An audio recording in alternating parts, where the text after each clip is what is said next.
Olá, amados, graça e paz da parte de Deus, de nosso Senhor e Salvador Jesus Cristo. O que me traz neste momento para essa comunicação entre nós está se baseado na meditação que faço nessa revista da Escola Bíblica Dominical. Ela foi estudada pelos membros no dia 12 de janeiro de 2025. Ou seja, ontem. Eu estou gravando no dia 13 esse vídeo. Somos cristãos. O fato muito interessante dessa expressão nos fala tudo, especialmente no ponto de vista onde o Senhor Jesus Cristo deixou claro que nós seríamos identificados ou conhecidos como membro dele se houvesse amor entre nós. E isso me leva a um raciocínio, uma retrospectiva do relacionamento que Jesus Cristo teve com os seus discípulos quando estava entre nós, humanamente falando. E nós temos aqui duas características, ou melhor dizendo, por que não três, do evangelho pregado pelo Senhor Jesus e o evangelho pregado pelo apóstolo Paulo e o evangelho pregado pelo apóstolo Pedro, um dos líderes da igreja da época, antes que Paulo chegasse presente. No caminho de Damasco, nós temos uma revelação extraordinária quando o Senhor Jesus Cristo se apresenta a Paulo. Paulo estava com uma autoridade superior para poder prender todos que da seita fosse encontrado pelo meio do caminho. Isso mesmo, Paulo tinha uma autoridade que se encontrasse alguém, ele poderia prender e matar. Não teria problema. Mas a realidade é que quando Paulo segue no seu destino, se encontra com Jesus Cristo no meio do caminho. Caindo do seu cavalo, perde a visão e recebe uma grande revelação da parte de Deus. Do outro lado estava Ananias, que pertencia, segundo os estudos que nós vamos trazendo, viemos recebendo, viemos estudando, chamamos de ele o judaizante. E isso nos dá uma interpretação que os judeus, antes de Cristo, guardavam claramente, nitidamente, a lei de Moisés. E no ministério de Jesus Cristo era cobrado a misericórdia e eles não tinham para oferecer a Jesus a misericórdia. Vemos trechos na Bíblia, que eu não vou citar todos eles, mas vou falar de algum e você vai lembrar claramente, a misericórdia triunfaria no juízo. Quando o Senhor Jesus Cristo deixa claro, bem claro, na questão daquela expulsação que houve do jovem endemoniado. Jesus expulsa os demônios, e o que acontece ali? Acontece uma política dos fariseus contra o mestre. Mas Jesus não fez isso primeiro. Primeiro houve a questionamento, porque ele dizia que Jesus não guardava o sábado. Frase essa interessante, que nós vemos entre os pentecostais muito usada. Se você fosse de Deus, isso não fazia. Se você fosse de Deus, isso não fazia, aquilo não repetia. E assim segue uma grande ênfase de ponto de vista individuais, de números, de congregações ou de ministério entre nós. O assunto aqui é exatamente esse. O que os judeus faziam antes. A doutrina dos judeus, guardar o que não guarda, preserva o que não preserva. Enquanto isso, a misericórdia fica estagnada em um único ponto de vista, pelo conceito de imaturidade dos homens. Mas a coisa interessante, que nos chama a atenção dentro do ponto de vista, é porque realmente a heresia ela é composta de um grupo de pessoas ou pessoas que, na verdade, se opõem contra alguma Mas eu preciso que você preste atenção para entender dois detalhes importantes sobre o assunto que nós temos em mãos. Tá certo? A realidade é que quando Jesus Cristo pergunta se era lícito curar no sábado ou não, e Jesus compara isso com uma das grandes importâncias que eles tinham, o cuidado que se uma das suas ovelhas caísse num buraco num dia de sábado, deixaria para tirar no outro dia? E eles, obviamente, iam tirar no mesmo dia, mas se não sabe, não seria um trabalho? E Jesus disse qual que seria mais importante, salvar uma vida ou desperdiçá-la uma. Nós temos que entender isso de uma maneira clara por nossos dias. A misericórdia quero e não sacrifício. Ao paralítico eu digo, te levanta e anda, ou estende as suas mãos e cura. Então nós temos uma base muito interessante, que nós estamos vivendo ainda muitas regras, que não é a enfatização da lição, que a lição fala de dentro de casa, protestando o que está do lado de fora de casa.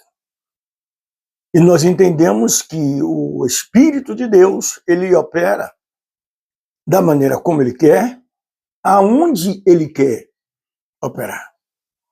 Mas precisamos entender ainda mais que tipo de ensinos nós estamos recebendo. Porque Paulo, quando sobe a Jerusalém, Paulo retornando em uma visão espiritual, Paulo quebra alguns protocolos e obedece outros, para não trazer um escândalo, mas escândalo esse que talvez sendo poupado lá naquela época, mas que entre nós se concede. Paulo leva contigo um membro e nesse momento ele acaba fazendo uma circuncisão nesse membro para que esse membro passasse. Nisso Paulo respeita os direitos, óbvio, do ministério pela qual ele pontua como reverência. Embora também entendo que Paulo recebe uma revelação e ele bate de frente com esse ponto de vista, que, na verdade, hoje nós temos uma grande responsabilidade em tomar cuidado de não fazer isso. Mas o meu ponto de vista aqui está exatamente no verso de número 14 da carta escrita ao Gálatas, 1:14, aonde Paulo diz a si mesmo aos obreiros presentes: mas quando vi que não andava bem diretamente conforme a verdade do Evangelho, disse a Pedro, na presença de todos os seus: sendo tu judeu, vive como gentil e não como judeus, porque obrigas os gentios a viverem como judeus. Seria possível parar o assunto nesse ponto de vista. Porque nas regras impostas concernente o guardar dos critérios exigidos pela lei de Moisés, as doutrinas que os fariseus seguiam, uma das mais interessantes e de mais importante no detalhe seria a misericórdia, que não era tratada. Entre essas e outras, muitas outras coisas, ele coía o mosquito, coava os mosquitos e engolia os camelos. Bem, olhando assim, se nós pontuarmos à nossa volta o tamanho e o número de ministérios que tem crescido nos nossos dias, em nossa época, nós vamos ver que engolir o camelo é muito complicado. Até porque são os camelos que carregam a maior carga de responsabilidade, privilegiando a muitos. Sei que é que você me entende, mas os mosquitos não podem carregar pesos Mas os mosquitos não podem carregar peso suficiente para dar guarida a quem o suporta. Nesse ponto de vista, nós já entendemos a realidade de fatos e de fatores. A lição ela é clara para nos exortar concernente às heresias. E ela nos força, e eu, com essa leitura em mãos, eu consigo viajar na época de Lutero. Era aquele homem simples que vivia na sua posição, até que um dia, se destacando com o seu conhecimento e seus avanços, um dos seus professores acaba sendo incentivado pelas suas emoções e entendimento, digando ele, e não sabendo que aquilo ali era um propósito divino. Sim ou não? O que ele faz com isso? Ele empurra Lutero para estudar teologia. Quando Lutero entra na teologia, Lutero começa a crescer e se tornando uma bomba atômica. Uma coisa que ele não conseguiu tirar de Lutero foi o espírito que dentro dele havia, com o desejo maior de consertar aquilo que ele via nas Escrituras que estava errado. E são os erros que beneficiam a um e são os erros que prejudicam a outros. E nessa visão, Lutero fez uma balança. Por isso, Jesus, na censura contra os escribas e fariseus, me permite eu enxergar as possibilidades de que, quando ele escoa os mosquitos, e engole os camelos. No coar de uma água, num pano, fica difícil, numa redezinha, passar um camelo. Mas o mosquito é mais fácil, né? Mas por que coar o mosquito? Prender o mosquito e engolir os camelos.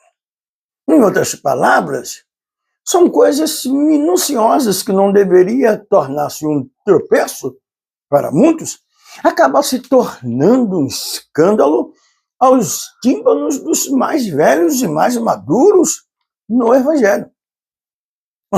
O que causa, então, com os mais recentes chegados membros considerados daquele ministério?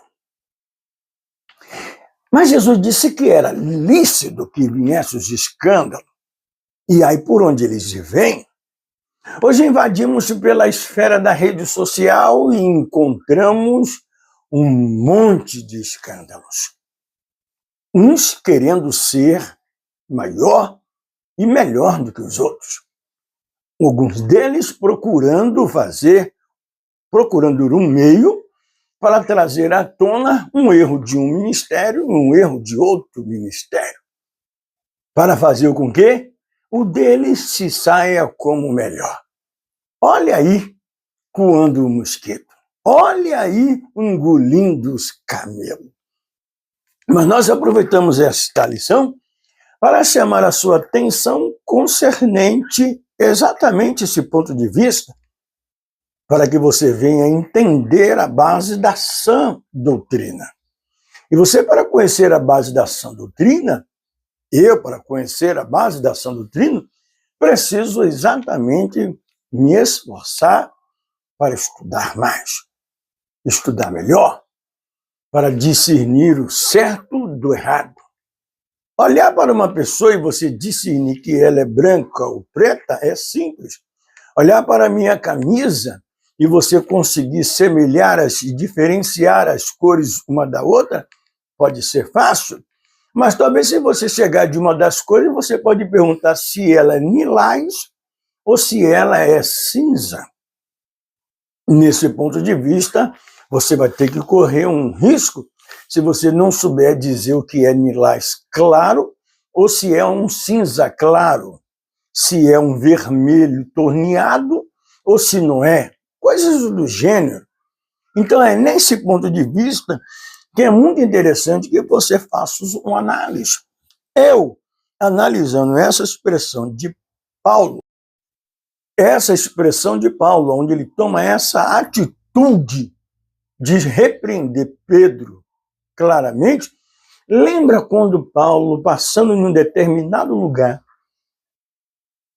e uma mulher com espírito de adivinho vai de encontro a ele, e ele ali repreende aquele espírito, porque aquilo ali importunou ele. A mesma coisa ele fez com Pedro. Não era espírito? Será que não era? Deixa eu olhar direito aqui, porque eu estou usando óculos e às vezes não enxergo direito, sabe? É verdade sim. Às vezes eu não enxergo direito. Mas Pedro incomodou Paulo. E uma vez alguém me incomodou. E eu tive que falar uma verdade porque saiu na hora. Eu tive que dizer aquilo claramente. E no que eu disse claramente gerou um problema. E disseram que eu estava sem ética. Isso me perturbou mais ainda. O que é ética? É ser falso? É ser fingido? O que é ser ético? O que é ético para mim não é para você. O que é ético para você pode não ser para mim. Quando, na realidade, eu perguntei a vez, uma pessoa que estava passando, eu indo preocupado no meio do caminho, me encontrei com um pastor sentado à porta da congregação. E eu perguntei a ele, a Bíblia diz, antes uma repreensão aberta do que um amor encoberto. Como o senhor pode entender esse verso? O senhor acha que uma repreensão aberta, eu posso chamar a atenção de todo mundo claramente? De uma pessoa na frente de todo mundo? Ele diz, eu não vejo por esse ângulo. Vejo que você deve dizer a ele claramente, mas eu não consigo entender desse jeito. Tudo bem, não perguntei só a ele, eu continuei andando para procurar entender. O meu trajeto era esse.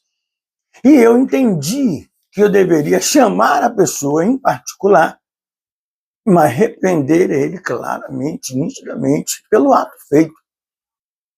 E eu sabendo que naquele dia, aquele cidadão estaria pregando em um lugar em que, por um acaso, eu estaria lá também. Bem, tive a chance de chamá-lo particular e ali exortá-lo dentro daquilo que, na verdade, me era cabível. Ele, como um homem crente, dinâmico, diante de Deus, ele rapidamente não hesitou em respeitar o conceito da minha chamada. Atentou para aquela frase, se reconciliou comigo e eu com ele, e juntos fizemos uma parceria amigável, e até o dia de hoje nossa consideração continua sempre num nível elevado. Bem, e você? O que é heresia para você? O que você encontra como heresia? Será que na sua igreja você vê algo que é errado biblicamente? Será que você consegue pontualizar o que aconteceu? Será que você é de fato uma pessoa que gosta de examinar a Bíblia? Um hebraiano? Os irmãos de Bereia, eles estudavam, examinavam sábado a sábado com Paulo. Sábados a sábado com Paulo. E Paulo fazia questão de estar entre eles, para examinar as Escrituras. E é muito bom você estar em um lugar onde você consegue olhar o conceito e o procedimento de cada um deles. No comportamento farisaico, todos nós exageramos um pouco, outros demais, né? Isso é óbvio. Mas com tudo isso precisamos ser moderados e procurar nos encaixar, porque o tempo ainda está a se cumprir. E o reino de Deus está próximo. E opcional é a colheita. Né? Opcional a colheita? Não, é escolha. A escolha é opcional, você pode escolher o que você quiser. Mas a colheita é diferente. Escolher, você escolhe. Isso é opcional. Mas na hora de colher, é problema. Ela é certa. A conta bate no lugar certo. Tudo que você faz, há de prestar conta dela naquele grande dia. Então, nós lemos, estudamos o máximo, embora se eu pudesse, tivesse como, não seria a escola dominical. Seria a escola seria a escola bíblica, mas eu escolheria um dia que a gente tivesse uma liberdade maior, principalmente quando chega aquele momento de um debate. A nossa igreja, mundialmente falando, sempre zelou pela palavra, como prioridade. Sempre velou pela reverência à palavra de Deus.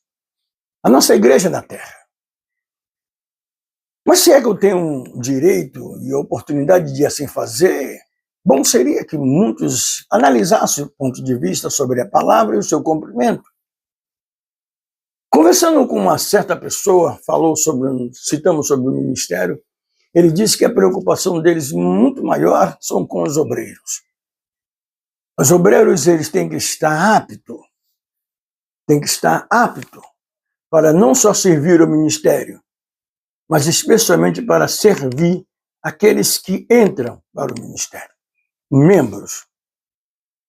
E isso tem um respaldo bacana quando eu chego na carta que Paulo escreve à igreja de Éfeso, aquela carta no capítulo de número 4, muito bonito. E no verso 16, Paulo explica de uma maneira muito linda, eu vou deixar para você lá mesmo ler. E outra coisa interessante, existem algumas heresias, é quando você acredita que Paulo falou e você, na sua administração, anula o que Paulo diz às cartas. E isso é muito interessante, há muitos ministérios que estão anulando o que a Bíblia afirma. Paulo diz que aquele que subiu ao céu deu dons aos homens. Aquele que subiu ao céu, mesmo que desceu às partes mais baixas da terra, e ele deu dons aos homens. E ele faz uma escala dos homens que ele deu. Talvez você possa até não aceitar aquele que está do seu lado, aquele que seja de onde você, e por você o rejeitá-lo e só aceitá-lo por aparência, o grupo farisaico tem muito isso. O preto não tem a mesma igualdade que tem o branco. Não interessa quem ele seja. Se ele for uma pessoa que contribui com você e no seu reino, nos seus propósitos, nas suas intenções, ele é parabenizado. Batem palma para ele. E recebe, mesmo você não querendo recebê-lo, mesmo você não querendo aceitá-lo, mas na presença dele, você, se puder, você se dobra o joelho, reverencia ele como se Deus ele fosse. Mas na ausência dele, você pisa, esmaga, fala mal. Que diferença tem dos fariseus, dos escribas, dos saduceus, que eles, na verdade, não tinham nada a ver. Ser saduceu e fariseu é uma coisa completamente diferente. Os copistas da época, que se começa lá em Êxodo, já começa a história dos copistas, que copiava, e por eles copiarem tanto, eles teve a oportunidade de ser os únicos que podiam interpretar. É o único que podia interpretar o texto, explicar ele de uma maneira mais didática, mais confiável, né? Mas isso acontece. Eu passo por isso, você deve passar por isso também. Né? E a única coisa que você tem que fazer quando alguém vira as costas para você, quando alguém arrasta alguma coisa para você, seja carro, seja moto, seja oportunidade, arrasta como que você não tivesse intenção nenhuma, não podia ser nada. Eu podia dizer, como Paulo, mas não posso cair nessa ousadia de dizer que eu trago no meu corpo as marcas de Paulo. Não, o que eu não posso dizer que eu trago no meu corpo? Eu sei o que eu passo, eu sei por onde passei, eu sei como até aqui cheguei. Com toda a dificuldade encarada. Então eu tenho condições de ler essa lição e entender ela de uma maneira mais perfeita. Ainda mais esse texto, que muito eu sempre amei esse texto. A carta de Paulo, para mim, é uma carta de grande referência. Paulo disse, quando eu fui ter convosco, anunciando o testemunho de Deus, não foi com sublimidade de palavra persuasiva, para que a sua fé não se apoiasse de maneira nenhuma naquilo que é o homem, mas sim no poder de Deus. Qual é o poder de Deus? Qual é o poder de Deus que Paulo se refere ali? Se não é o transformador que transformou a vida dele e que ele era o que se tornou? E qual é o poder que eu tenho que expressar se não é o que aconteceu na minha vida, quem eu era, quem sou hoje? É isso. E quem é você? Quem você era? O que fez aí o evangelho na sua vida? A hipocrisia, a maldade saiu, tirou? Ainda tem. Também isso é heresia. Se você é uma nova criatura, está em Cristo, as coisas velhas se passaram, que tudo se fez novo. Por que não haja como nova criatura? Por que eu não sou bem-vindo do seu lado? Claro que você não tem por direito de abrir a mão, me dar dinheiro, fazer isso. Não, mas dá a César o que é de César. Eu não sou César. Dá a Deus o que é de Deus, mas eu não sou do reino de Deus. Cadê os meus direitos com você, como irmão que somos em Cristo Jesus? Irmãos somos. Cadê a cordialidade, o amor, o carinho, a afeição? Mas você tem que ter Bíblia. Tem que ser Bíblia. Quantos vocês estão indo visitar? Que eles congregavam com você. Estão se aqueixando. Você não sabe disso não, né? Você não visita, você não sabe. Você não vai na casa dele. Você não lembra mais dele. E quantos estão no hospital à míngua, quase morrendo, precisando de sua ajuda? É isso aí. Aquele que... será que eu posso dizer? Mas devo dizer. Não vos esquecer da hospitalidade, que alguns sem saber hospedaram o anjo. Não é assim? Não está em Hebreus isso? Agora manda lembrar dos presos. Embora está claro que é os presos, aquele que estão encarcerados, porque foi feita uma cadeia, e na cadeia Deus fala com eles, Deus muda a história deles. Aqueles que aceitam a palavra de Deus são transformados pelo poder da palavra. Aceita Jesus e se torna membro da nossa família. A família de Jesus Cristo é muito grande, gente. E é uma das maiores heresias que nós encontramos hoje, estudando e vendo de maneira nítida e perfeita, é o comportamento de muitos que é contrário àquilo que Jesus ensinou. Mas irmão, não sou perfeito. Sim, eu também não sou. Mas não dá para fazer uma forcinha, não. Principalmente na questão de não saber separar. De não saber. Eu sei que alguém se encontrar com esse vídeo vai fazer muitos pensamentos, vai analisar muitas coisas. Mas a gente não pode mudar a mente da pessoa, cada qual já tem formado a sua mente de uma maneira única. Eu era algemado, eu não posso ser algemado hoje. Não, de maneira nenhuma. Toda vez que eu saio, que eu vou em algum lugar, que eu me sinto levado pelo Espírito para executar a sua vontade, eu me sinto amém, amém, amém. Sabe como é que eu quero dizer? Bem. Mas quando eu estou algemado a um tronco, quando eu estou algemado a uma grade, quando eu estou algemado a um portão, quando eu estou algemado a um limite, a regra, que tanto os judaizantes, você depois vai entender, entendeu? E essa é a questão, você vê que é a mesma coisa. E muitos. Eu vejo ovelhas que são de ministérios vizinhos e eles falam, chegam nos meus ouvidos e conversam. Faltam alguns pouco a chorar. Outros dizendo, irmão, eu quero sair de lá, quero sair dali, quero sair de cá. Porque eu não aguento com isso, as perseguições, a tribulação. Poxa. Aí então você vai entender que alguns ficam, quando Paulo sobe a Jerusalém, ele encontra alguém que perturba os irmãos na fé, concernente à nova mensagem, a mensagem do Evangelho. Então é muito interessante, na rede social existe gente que estão batendo de frente contra mim.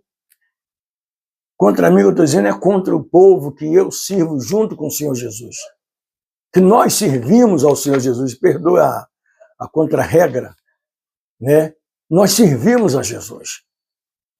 Outros dizem, eu estive lá, saí de lá. Pô, se você saiu, vai embora, irmão. Deus abençoe, adianta seu caminho.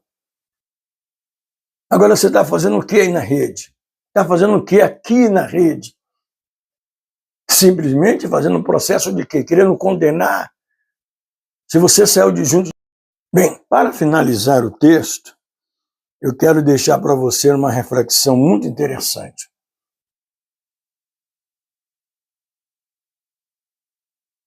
Pense em defender o reino de Deus. Acabou. Jesus só pediu a nós, quer dizer, a mim ele não me pediu nada, né? Jesus a mim não me pediu nada. Ele disse aos discípulos, e disse a eles, ide por todo mundo e pregai o evangelho a toda criatura. Quem crê e for batizado será salvo. Quem não crer será condenado. E a maior condenação é essa, porque não crê no Filho unigênito de Deus.